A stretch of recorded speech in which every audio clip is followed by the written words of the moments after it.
मला असं आठवलं की आयुर्वेदामध्ये जी आरोग्याची व्याख्या केली ती करतानाच मुळी प्रकृती इति शरीरम आणि प्रकृती इति स्वभावम अशी केली. म्हणजे ह्या सगळ्या ज्या पारंपरिक आरोग्य पद्धती आहेत त्याच्यामध्ये शरीर आणि मनाला बऱ्यापैकी एकजीव केलेलं आहे आणि त्याच्याकडे तसंच पाहिलेलं आहे. तर भावनिक आरोग्य हे महत्त्वाचं का? भावनिक आरोग्य या विषयाकडे आपलं उशिरा लक्ष गेलेलं आहे. WHO ची व्याख्या आहे, what is health? Health is a state of complete physical, mental, नंतर मग त्याच्यामध्ये स्पिरिच्युअल हा एक शब्द टाकण्यात आला आणि त्याच्या आधी सोशल आणि social, not मिअर absence of disease but wellbeing. त्याच्यामध्ये भावनिक हा शब्द इतका महत्त्वाचा आहे. याचं कारण असं की आपण कितीही रॅशनॅलिटीच्या गोष्टी केल्या तरी सत्य हेच आहे की माणूस हा एक भावनिक प्राणी आहे आणि आपण जगातल्या सगळ्या समस्यांचा सामना भावनिक अंगाने पहिले करतो, भावनांनी सामोरा जातो. रॅशनॅलिटी कुठून आली? प्रमस्तिष्क म्हणजे प्रीफ्रंटल कॉर्टेक्समधनं. भावना कुठून आल्या? लिम्बिक सिस्टीममधनं. भावनिक माणसाची स्थिती आहे, मेंदूचा जो भाग आहे तो 30 कोटी वर्षापूर्वीचा आहे आणि रॅशनल थिंकिंग किंवा सारासार बुद्धी देणारा जो मेंदूचा भाग आहे तो फक्त 20,000 वर्षापूर्वीचा आहे. इतकी ही मोठी तफावत आहे.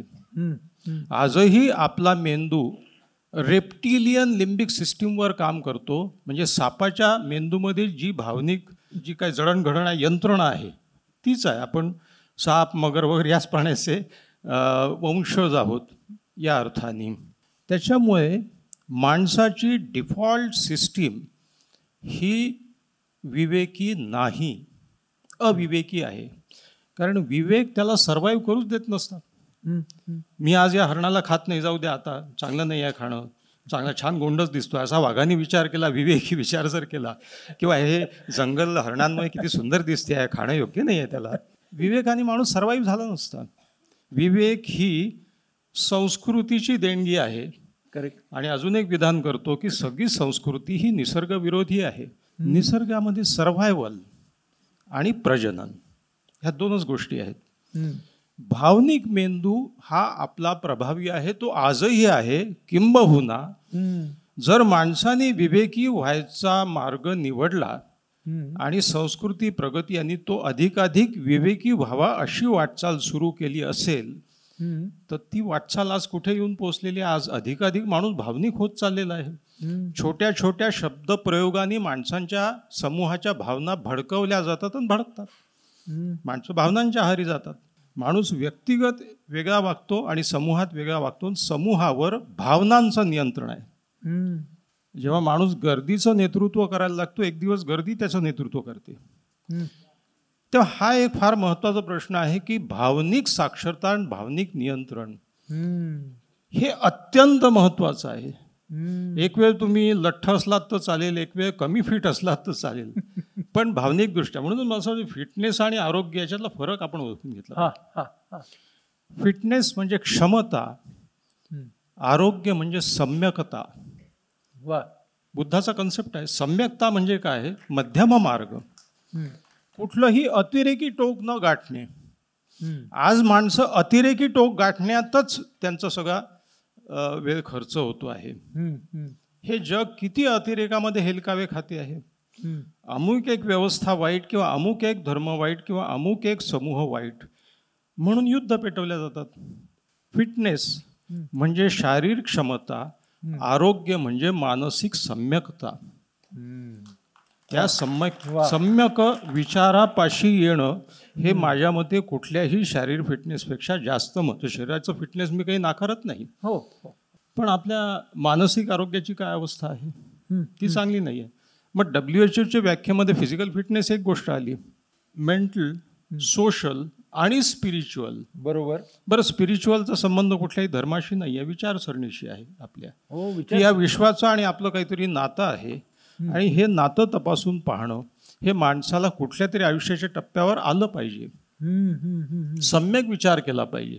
आणि ना मला असं वाटतं की हा जो भावनिक आरोग्याचा मुद्दा आहे ना, तर त्याच्यामधली गंमत अशी आहे की आपण सगळे आपल्या आरोग्याबद्दल सजग आहोत का आजाराच्या भीतीखाली आहोत हेच आपल्याला कळेन असं झालंय का काय? बरोबर आहे. म्हणजे आपली विचारसरणी ही एका बाजूने आरोग्याचा जेव्हा विचार करते तेव्हा खूप अशी फिटनेस फॅनेटिक, मग प्रोटीनची पावडर खा, अमुक खा, धमुक खा, अशा बाजूने ती जाते. आणि आपण आजाराची भीती हा दुसरा भाग, की आजार नाही आहे पण आजार झाला तर, असं झालं तर, ह्या एका बाजूला आरोग्याच्यासाठी खूप फॅनेटिक असणं, दुसऱ्या बाजूला आजाराची भीती, या वातावरणामध्ये तर भावनांचं नियमन हे कितीतरी महत्वाचं आहे नाही का? आपण सगळे एका तुलनात्मक व्यवस्थेत राहतो आहोत. आणि माणसाचं सुख आणि आनंद याच्यातला फरक काय आहे? सुखामध्ये माणूस सतत एक तर उपभोगाच्या मागे असतो आणि तुलना करतो. पैसा वाईट का बरं आहे? कारण पैसा तुलना निर्माण करतो. कारण प्रत्येकाकडे तो कोणापेक्षा तरी जास्त किंवा कोणापेक्षा तरी कमी असणार.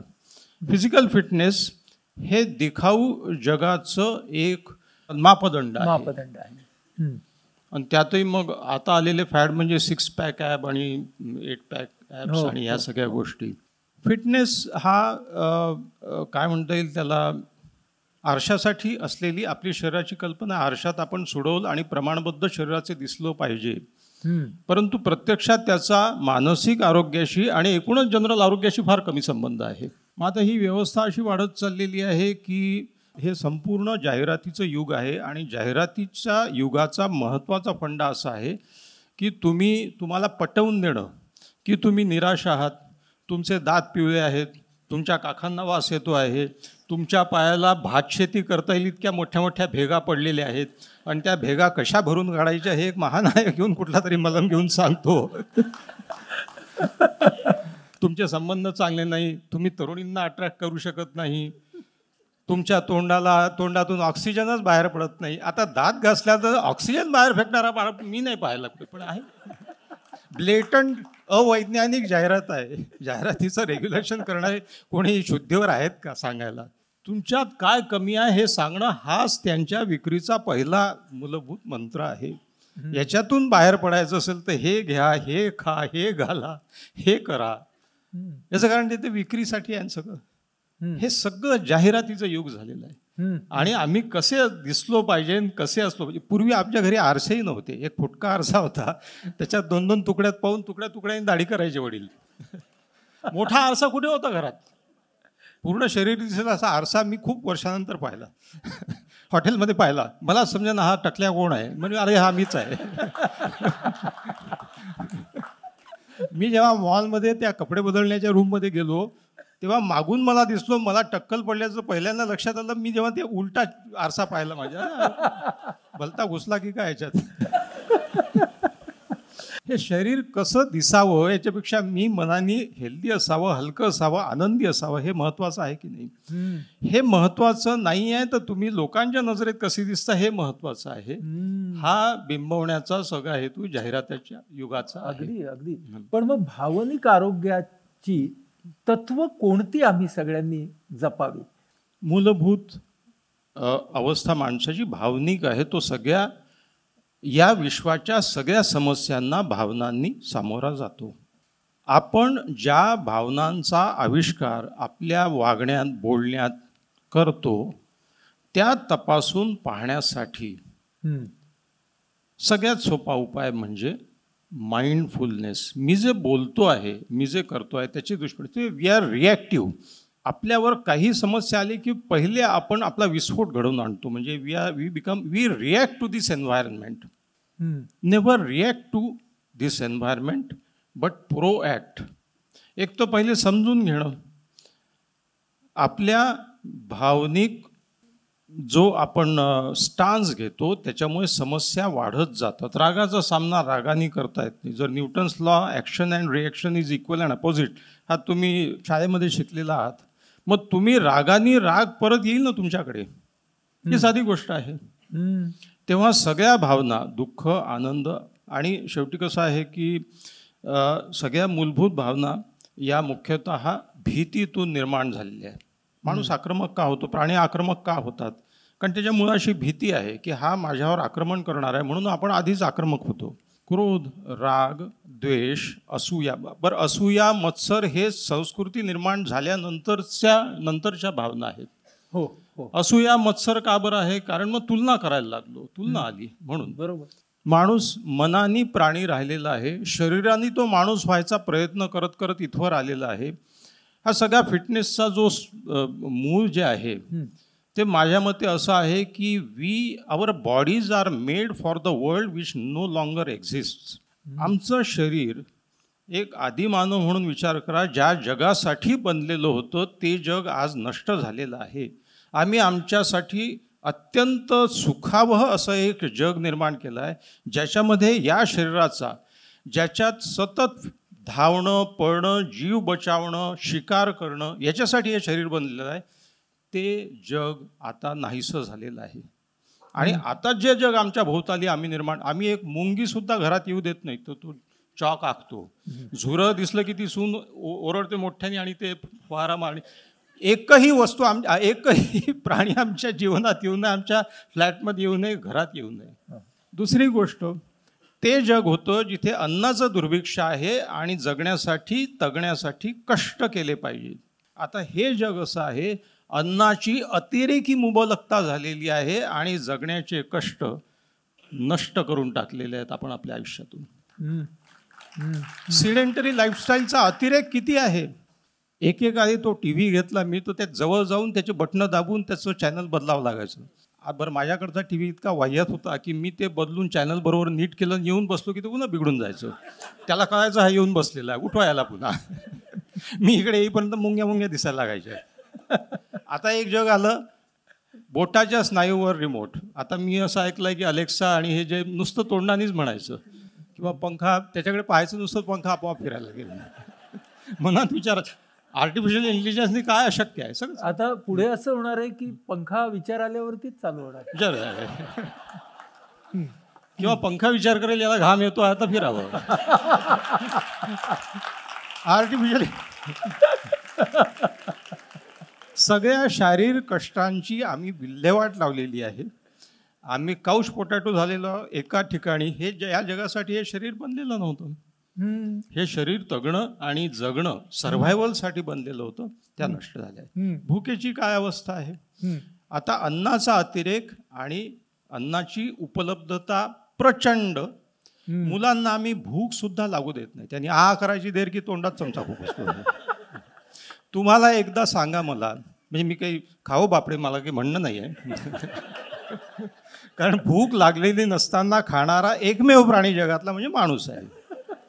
गरम गरम वडे तळताना दिसते की माणूस धावतो त्याच्यावरती. भूक आहे का याचा विचारही आपण करत नाही. तेव्हा भुकेची जाणीव होणं सुद्धा हळूहळू नष्ट होत चाललेलं आहे. आता आम्हाला कडकडून भूक लागत नाही. मग हे जग आम्ही असं केलेलं आहे की ज्याच्यासाठी आमचं शरीर बनलेलं नव्हतं. आता ती जी तफावत आहे, म्हणजे मी असं मानतो की प्रकृती आणि प्रगती यातली तफावत म्हणजे आजचे सगळे विकार, ते मानसिक असो की शारीरिक असो. फारच महत्वाचं आणि मूलभूत तू आमच्यासमोर मांडतोयस.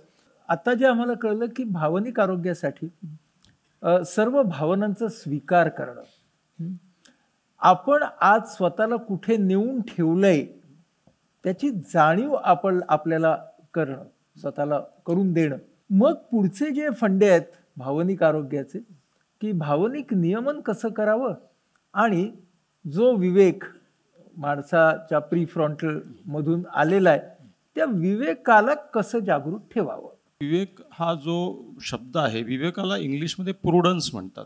प्रुडन्स, या तार्किक सारासार बुद्धीचा म्हणजे लॉजिकल, बरोबर, आणि विवेकी म्हणजे प्रुडंट, बरोबर. प्रुडन्स या शब्दाचा अर्थ असा आहे की काय चांगलं काय वाईट यातलं तारतम्य जाणणे, शोधणे आणि त्याप्रमाणे वागणे.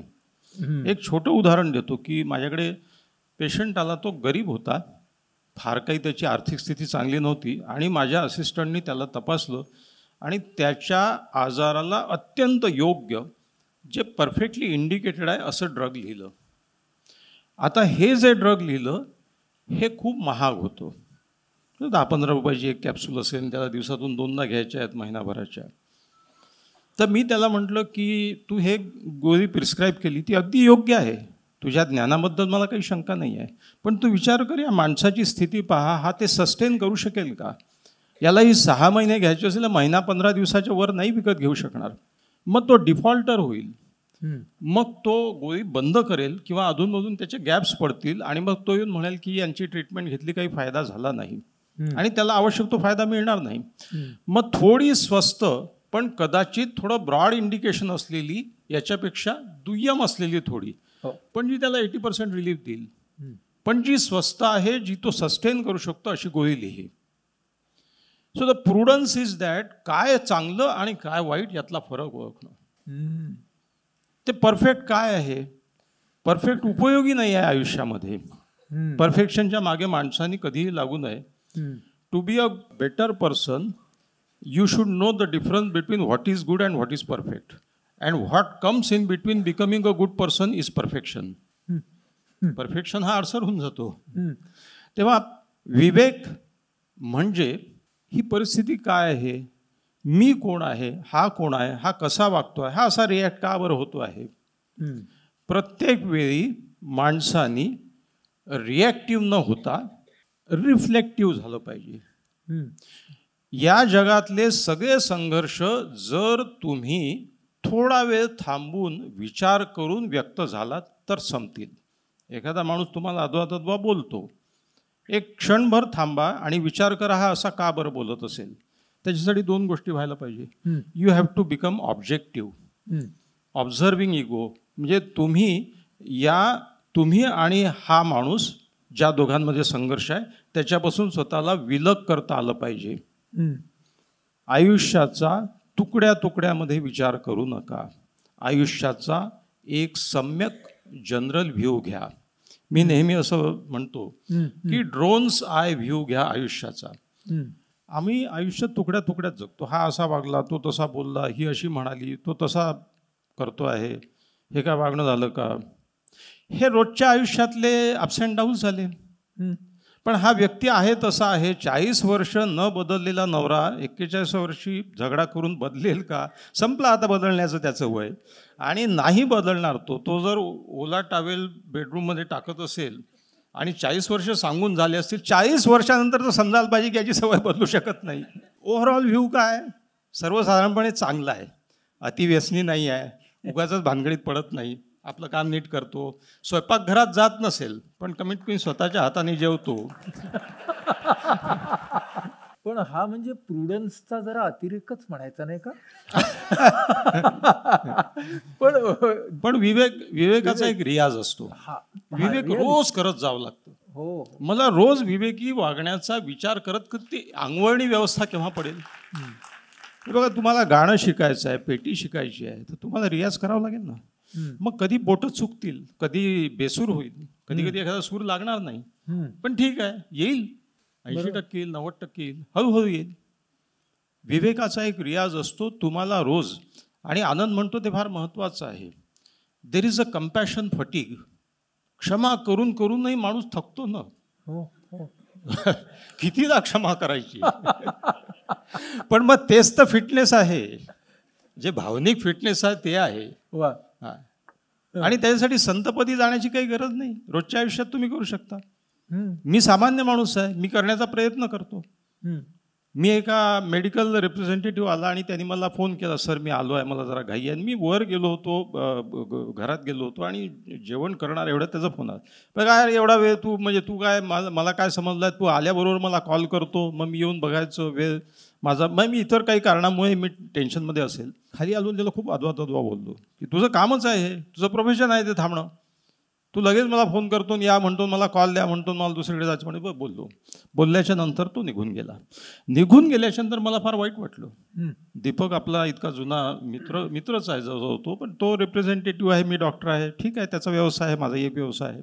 पुढच्या वेळी तो आला परत. त्याच्यानंतर मी त्याला म्हटलं, दीपक पहिली एक गोष्ट सांगतो की त्या दिवशी जे मी वागलो ते चांगलं नाही वागलो.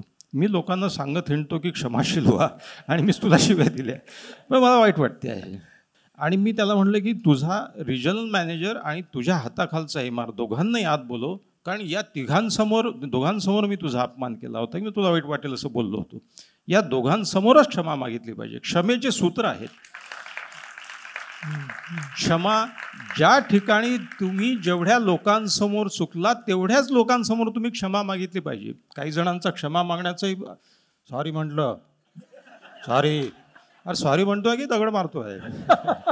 मग पण लोकांचे असे, हे बघा तुम्हाला वाईट वाटेल पण तुमच्या इतका महामूर्ख माणूस मी बघ, माफ करा मला. माफ काय करा, आधीच तो त्याला शिवाय देतोय. होतात चुका. हा एक प्रवास आहे. जसा फिटनेसचा, व्यायामाचा एक आहे. रोज तुमच्याच्याने व्यायाम तसा होणार नाही, रोज परफेक्ट होणार नाही.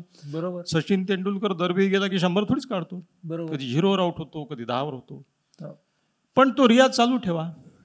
ही गोष्ट महत्वाची. तू जे बोलत होतास त्यातून अजून एक मुद्दा आला की आपले जे नाते संबंध आहेत ते आणि आरोग्य ह्याचा खूप महत्वाचा एक इंटरॅक्शन किंवा त्यांचं नातं आहे, नाही का? Yes. तर नाते संबंधांचं आरोग्य म्हणजे काय, ते कसं जपावं, काय करावं? हॅपीनेसची जी व्याख्या आहे, WHO दरवर्षी देशांची उतरंड मांडते, हॅपीनेस इंडेक्स मांडतो. तर हॅपीनेसची WHO ची व्याख्या आहे, पहिले अन्न वस्त्र या गरजा या निवारा पूर्ण झाल्या पाहिजेत. बरोबर. नंबर 2, हाताला काम पाहिजे. बरोबर. ते हाताला आवडीचं काम असेल अधिक उत्तम, पण you need a job, you need earning. बरोबर. नंबर 3, सगळ्यात महत्त्वाचं म्हणजे तुमचे भोवतालच्या लोकांशी उत्तम मधुर नातेसंबंध असले पाहिजेत.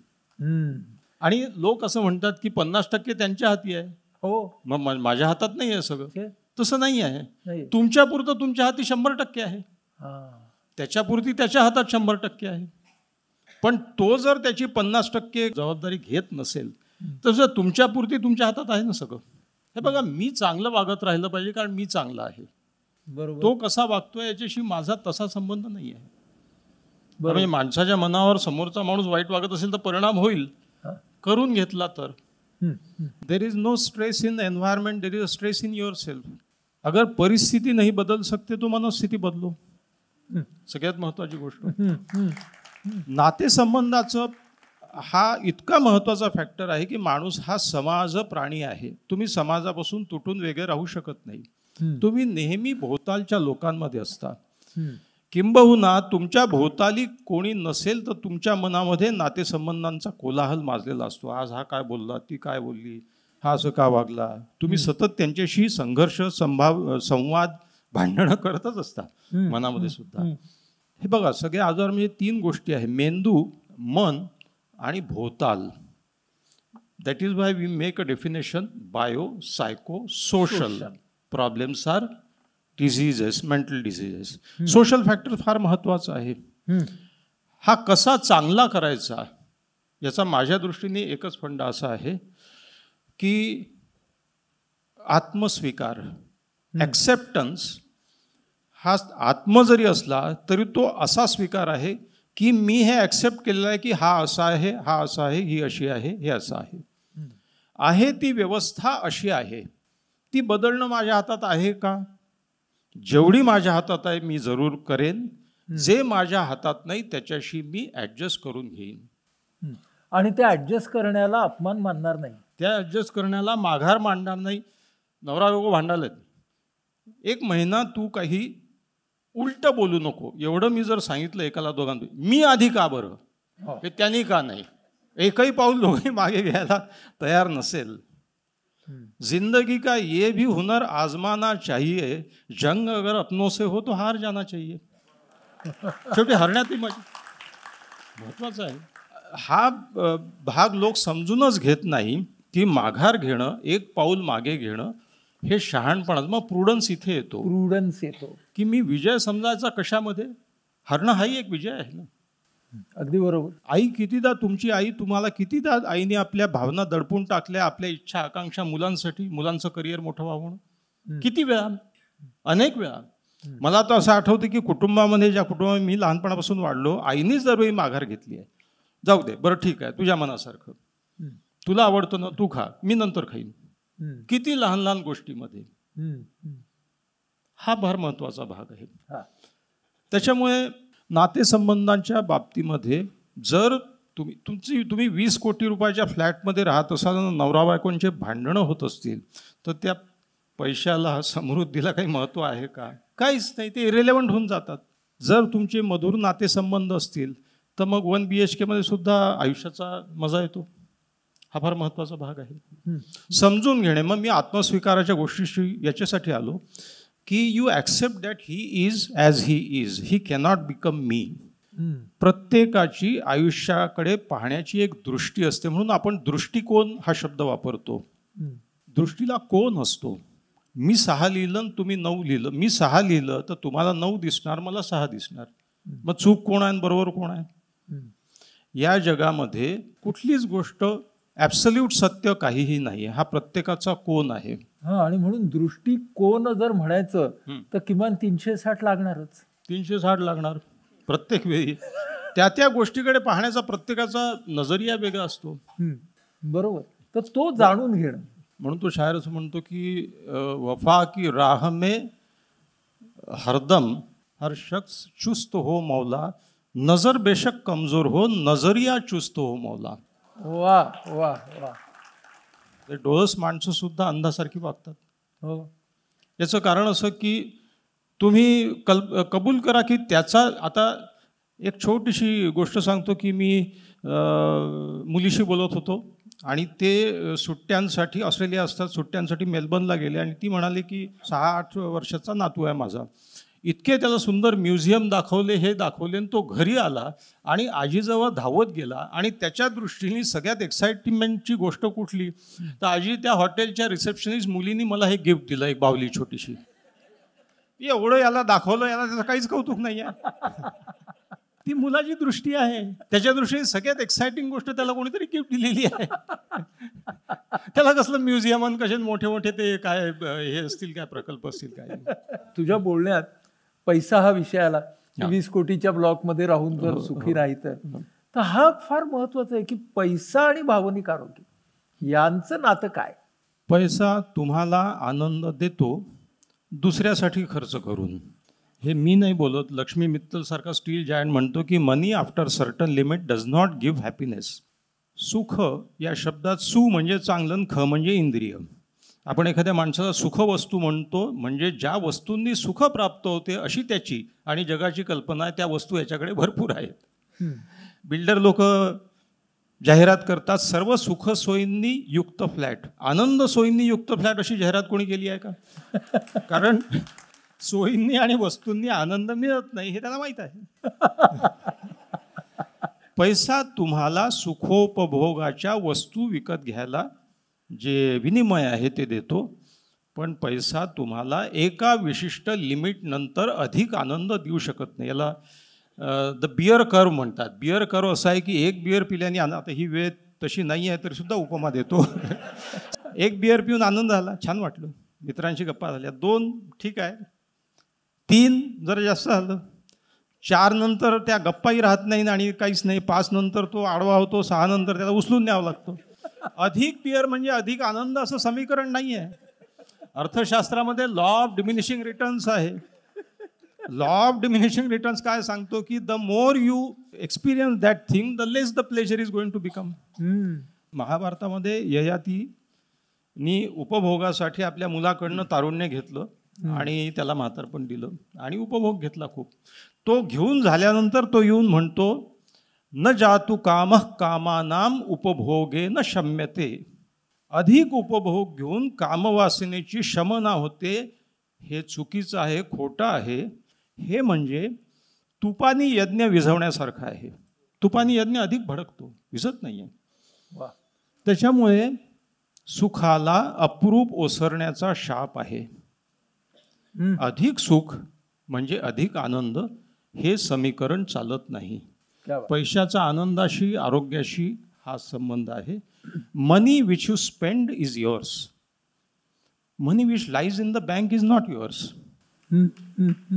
माझ्याकडे 1 कोटी पडले आहे बँकेत, तर तुम्ही कुठे आहे? ते बँकेचे आहे ना, बँक व्याज कमवते, तुम्ही नाही आहे. Money which you spend is yours, हा एक महत्त्वाचा भाग आहे. विनोबांचं एक वाक्य आठवलं पैशाच्या बाबतीमध्ये. विनोबा असं म्हणतात की जीवनाची होडी पैशाच्या पाण्यावरून चालते, हे सत्यच आहे, पण म्हणून कोणी काही ते पाणी होडीत भरून ठेवत नाही. यावत तो होडी बुडेल. होडी बुडेल. बरोबर आहे. तर स्टॅटिक स्टेज म्हणून आपण जर आरोग्याकडे बघितलं, म्हणजे आपण जर हा आरोग्याचा डायनॅमिझमच नाकारला, गतिशीलताच नाकारली, तर आपले कोणते तोटे होतील? Health is a fluid state. हम्म, हम्म.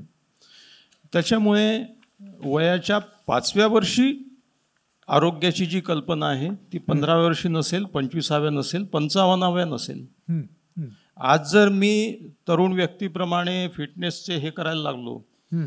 तर म्हणजे मी जिममध्ये जातो, माझा ट्रेनर आहे, त्याला पहिल्याच दिवशी सांगितलं की माझं वय 67 आहे आणि 67 वर्षाच्या माणसाला जेवढं वजन मला ठीकठाक राहायचं आहे. पॉवर ट्रेनिंग, वेट ट्रेनिंग सगळ्यांना महत्त्वाचं आहे. वेट ट्रेनिंग बायकांना, माणसांना, पुरुषांना, सगळ्या वयोगटाला महत्त्वाचं आहे, कारण वेट ट्रेनिंगनी बोन स्ट्रेंथ वाढते. ते शरीर सौष्ठव स्पर्धेत भाग घेण्यासाठीच म्हणून नाही आहे. माझ्या वयोगटाला योग्य हेल्थ ही माझ्याच वयोगटाची असेल, ती मी 25चे निकष लावून चालणार नाही. करेक्ट. तर आरोग्याची कल्पना ही बदलती कल्पना असली पाहिजे. हम्म, हम्म. या वयात जे आरोग्याच्या जे आवश्यकता आहे तेवढ्या मी पूर्ण केल्या पाहिजे. सगळ्यात महत्त्वाचा भाग असा आहे की आरोग्य ही बदलती कल्पना आहे, ती तशी ॲक्सेप्ट केली पाहिजे. हे पुन्हा जाहिरातीचं आमच्यावर प्रेशर आहे की 65 वर्षाच्या माणसांनी ते 6 पॅक ॲप बनवले किंवा काहीतरी. तो अक्रोड फोडणारा एक म्हातारा दिसत होता आपल्याला. हो. ते अमक्या मंजनाने दात घासले की तो अक्रोड फोडायचा. तर तो असा करतो तेव्हा 2-3 दात त्याच्या हातात आले असतील याची मला निश्चित कल्पना आहे. ते जाहिरातीत दाखवलेलं नाही. ते कॅमेरा समोर चालणारं जग हे जग नसते. काही म्हणजे आपण असं बघतो, तू मी आपण माणसांच्या बरोबर नेहमी इंटरॅक्ट करतो. काही लोक असतात ना, ते फक्त स्वतःच्या आरोग्याचा विचार करतात. हा, म्हणजे काही असलं तरी चालेल, पण माझं हे सगळं व्यवस्थित पाहिजे.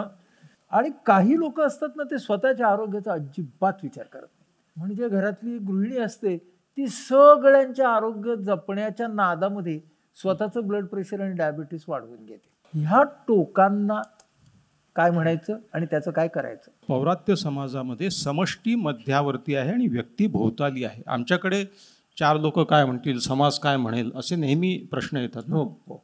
आणि आपण नेहमी विचार करतो, नको बाबा 4 हो. लोक वाईट म्हणतील तुला. पाश्चात्य समाज हा व्यक्ती केंद्रित आहे. तिथे समाज भोवताली आहे, समाजपूरक आहे, व्यक्ती मध्यवर्ती आहे. तिथे ते आपल्या व्यक्तिगत आशा आकांक्षांना मुरड घालत नाहीत.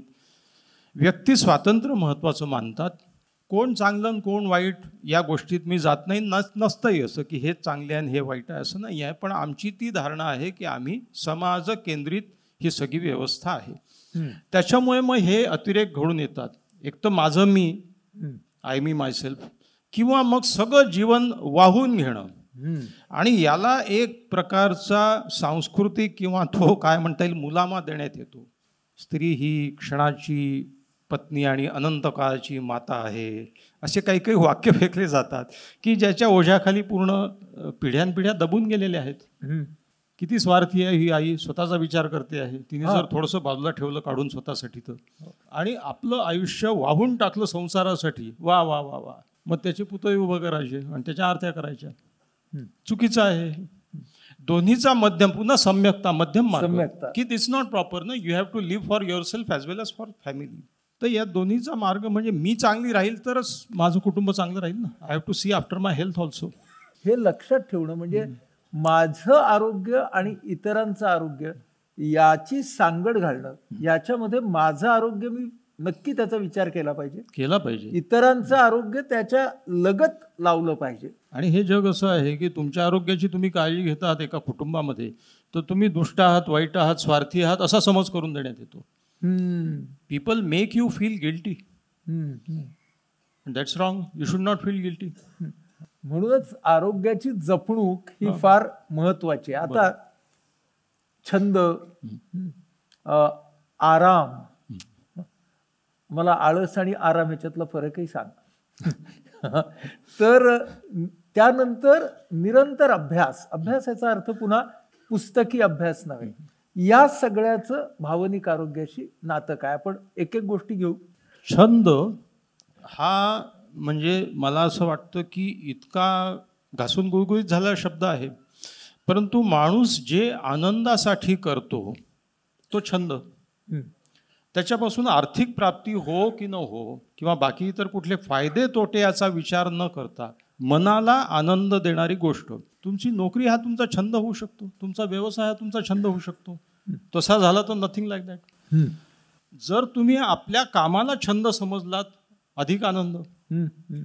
एखादं काम तुम्हाला आवडीचं नसेल पण व्यवसायासाठी, प्राप्तीसाठी, पैशासाठी तुम्हाला ते करावं लागत असेल, तर त्यातून तो वेळ संपल्याच्या नंतर उर्वरित वेळेत जे आनंदासाठी तुम्ही करता तो सगळा छंद या भागात मोडतो. बरोबर.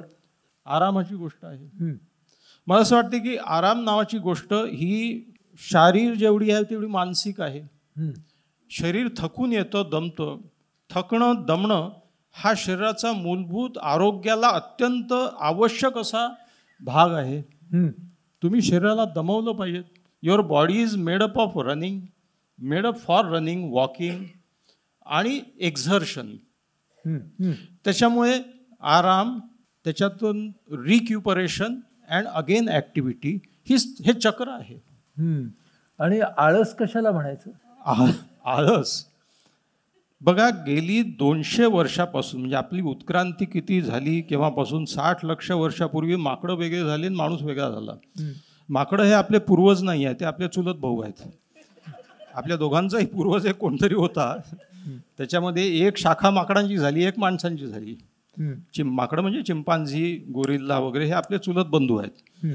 ते मग वेगळं आयुष्य जगायला लागले. तुम्ही चिंपांझीचं आयुष्य पाहाल तर चिंपांझी 24 20 तास पडून असतात, आराम करत असतात. पण उर्वरित माणूसही तेच करायला लागलेला आहे. पण त्याचं खाणं पान, तुमचं खाणं पान. तो पानं खातो, तो फळं खातो, तो पिझ्झा आणि बर्गर आणि ते काय म्हणतात ते नाही खात.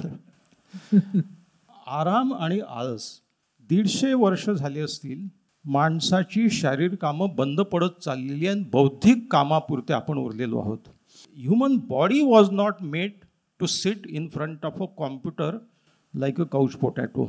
आपलं शरीर यासाठी बनलेलं नव्हतं. सिडेंटरी लाईफस्टाईलचा अतिरेक आता आपण पाहिला. सगळे शारीरिक कष्ट नष्ट झालेले आहेत. मग तो जो आहे तो आराम नाही आहे, आळस आहे. तो आळस आहे. सुखावहतेचा इतका अतिरेक झालेला आहे की शरीराला कष्ट नाही ना, मनाला कष्ट आहेत. आता मनाचे कष्ट कसे? मनाचे कष्ट निघून गेलेले आहेत. आर्टिफिशियल इंटेलिजन्सनी मला 3000 शब्दाचा एक निबंध जर लिहायचा आहे एखाद्या विषयावरती, तर मी त्याला सांगितले, ऑर्डर दिली तर खडखड खडखड खडखड तो 3000 शब्दाचा निबंध लिहून देतो मला. आउटसोर्सिंग किती झालेलं आहे. माणसांनी चाक शोधलं हे पहिलं आउटसोर्सिंग सुरू झालं. इतकं आउटसोर्सिंग झालं आहे, प्रत्येक गोष्टीचा आज आम्हाला कल्पनाही नाही किती गोष्टी आम्ही आमच्या शारीरिक कष्टाच्या आउटसोर्स केलेल्या आहेत. पण या जगामध्ये 2 गोष्टीचं आउटसोर्सिंग होऊ शकत नाही, भावना आणि व्यायाम. तुम्ही शरीर कर्म आउटसोर्स करू शकता, शरीर धर्म नाही करू शकत. शरीर कर्म म्हणजे धावणं, पळणं, लिफ्ट निर्माण केली, चालत वर जाण्याची म्हणजे चढण्याचे कष्ट नाहीत. लघवीला जायला सेक्रेटरी ठेवता येईल का? तुम्हालाच जावं लागेल. असं बोट करून तुम्हालाच जावं लागेल. शरीर धर्माचं आउटसोर्सिंग होऊ शकत नाही, भावनांचं आउटसोर्सिंग होऊ शकत. रडायला कोणी ठेवता येत नाही, तुम्हालाच रडावं लागणार आहे. अगदी खरं. आता एवढं सगळं आपण भावनिक आरोग्याबद्दल बोलतोय, तू तुझा फिटनेस कसा राखतोस? मला फिटनेस आहे याची कल्पना लोक मला करून देतात, मला माहीत नाही. म्हणजे मी तशा अर्थाने सुडोल वगैरे असं काही नाही आहे. मी रोज 30 किलोमीटर सायकलिंग करतो. माझं फार्म हाऊस जे आहे ते 15 किलोमीटर दूर आहे आणि तिथे रोज जातो आणि 15 किलोमीटर आणि बसतो, पेपर वाचतो, चहा वगैरे घेतो आणि परत येतो. हे सगळं, आणि मी जिममध्ये जातो ऑल्टरनेट डे, वेट ट्रेनिंग करतो, एक ट्रेनरही आहे. हे सगळं मी स्वांत सुखाय करतो. माझं संपूर्ण आयुष्य म्हणजे लेखन, वाचन आणि एक्झरसाइज, फिटनेस जे काय असेल ते स्वांत सुखाय आहे, आनंदासाठी आहे. मी मनाची गुंती हा एक स्टँडअप शो करायचो. अविनाश नारकर यांची आठवण आहे. ते माझ्या प्रयोगाला आले आणि ते असं म्हणाले, डॉक्टर काय 200-250 लोकच आहेत समोर, हा प्रयोग खरं पाहिलं तर हाऊसफुल व्हायला पाहिजे, इतकं तुम्ही महत्त्वाचं ज्ञान देतात. तर मी म्हटलं हा प्रयोग माझ्यासाठी हाऊसफुल आहे. तर म्हणे कसं? म्हटलं माझी हाऊसफुल झाली. जेवढे आले तेवढे आले. ज्या दिवशी मला हा करावासा वाटणार नाही त्या दिवशी सगळं सभागृह भरलं तरी नाही करणार मी. स्वांत सुख आहे. लोक म्हणतात काय समाज प्रबोधन वगैरे. माझ्या स्टँडअप शोमधलं पहिलं वाक्य होतं की हे फक्त मी मनोरंजनासाठी करतो आहे, जे जे मला आवडलं ते सांगण्यासाठी. यातून कोणाचं प्रबोधन होत असेल तर तो आम्हा डॉक्टरांच्या भाषेत साईड इफेक्ट समजावा. मी समाजसेवक नाही. सगळं आयुष्य मी स्वांत सुखाय केलं. पेशंटही एका विशिष्ट याच्यानंतर पाहणं मला नाही वाटलं, तर पैसे जास्त मिळतात म्हणून जास्त पेशंट पाहिले नाही. मी लिमिट करून टाकलं. एक क्षण असा आला की मला असं वाटलं की लेखन माझं महत्त्वाचं आहे. त्या क्षणी दवाखाना बंद करून टाकला. म्हणजे मी पाहणं बंद केलं, माझे असिस्टंट पेशंट पाहतात. आणि त्या क्षणी ते म्हणे तुम्ही तर रिकामे दिसता समोर. मी त्यांना एक गडकऱ्यांची गोष्ट सांगितली. गडकरी वरती राहायचे आणि एक जिना होता खालतून. एक माणूस आला भेटायला. तर म्हणे गडकरी आहेत का? तर म्हणे ते कामात आहे. तर ह्यांनी त्याचं ऐकलं नाही. हा जिना चढत वर गेला तर गडकरी बिडी पीत बसलेले होते तिथे. तर म्हणे तुम्ही तर रिकामे बिडी पित आहात. तर म्हणे गडकरी उत्तरले की मी जेव्हा कामात नसतो असं दिसतं लोकांना, तेव्हाच मी खरा कामात असतो. लेखकाला चिंतन करावं लागतं ना. लोक मला म्हणतात बरं आता मराठी इतकं वाईट झालेलं आहे. एक माझा असिस्टंट पेशंट पाहत होता. मी माझ्या केबिनमध्ये बसून काहीतरी लिखाण करत होतो, विचार करत होतो. तर तो एक माणूस आला म्हणजे सर तर बसलेले आहेत नुसते, पेशंट का बरं नाही पाहिजे. तर तो माझा असिस्टंट म्हणाला की ते साहित्यामध्ये व्यस्त आहेत म्हणजे त्यांना साहित्य वगैरे. तर तो म्हणाला साहित्य कंपाऊंडरला पाठवून आणून घ्यायचं बाजारातून विकत. त्याला वाटलं बांधकाम साहित्य किंवा साहित्याचा लोकांशी काही संबंध नाही आहे. स्वांत सुखाय आयुष्य घालवा. आणि मला जे जे मिळालं ते मी आनंदासाठी केलं म्हणून मिळालं. म्हणून मी नेहमी असं सांगत असतो की उद्दिष्ट आयुष्यात महत्त्वाची आहेत, पण उद्दिष्टाकडे जाणारा प्रवास जास्त महत्त्वाचा आहे. वा वा वा. फिटनेस ही क्षमता आणि आरोग्य ही सम्यकता, हा एक खूप छान फंडा आपल्या सगळ्यांना मिळाला. शरीर, धर्म आणि भावना दोन गोष्टी आउटसोर्स करता येत नाहीत. हे अजून एक फंडा आमच्यासाठी खूप छान होता. दृष्टिकोन म्हणजेच नजर आणि नजरिया यांचं नातं काय असलं पाहिजे हे आम्हाला कळलं. जो मंदपणा वाढवतो तो आळस, आणि ज्याच्या नंतर ऊर्जा मिळते तो आराम. हे आम्हाला आराम आणि आळस यांची व्याख्याही मिळाली. आणि अगदी आत्ता शेवटी साहित्य म्हणजे काय हे आम्हाला कळलं. तर साहित्य दोन प्रकारचं असतं. साहित्य असतं काही ते मूर्त असतं, कॉन्क्रीट असतं. आणि काही साहित्य असतं ते अमूर्त असतं, ते ॲब्स्ट्रॅक्ट असतं. तर शारीरिक आरोग्य म्हणजे मूर्त साहित्याकडे बघणे, आणि विचार भावना ज्या अमूर्त असतात त्या साहित्याकडे बघणं म्हणजे भावनिक आरोग्याकडे बघणं. आणि साहित्य या शब्दाची पुन्हा विनोबांनी केलेली व्याख्या फार छान आहे. जे सहित चालतं ते साहित्य, आणि जे सहित म्हणजे आपल्या हितासाठी असतं ते साहित्य. तर मला वाटतं आपल्याला साहित्याची एक नवीन व्याख्या मिळालेली आहे की ते सहित चालतं ते साहित्य.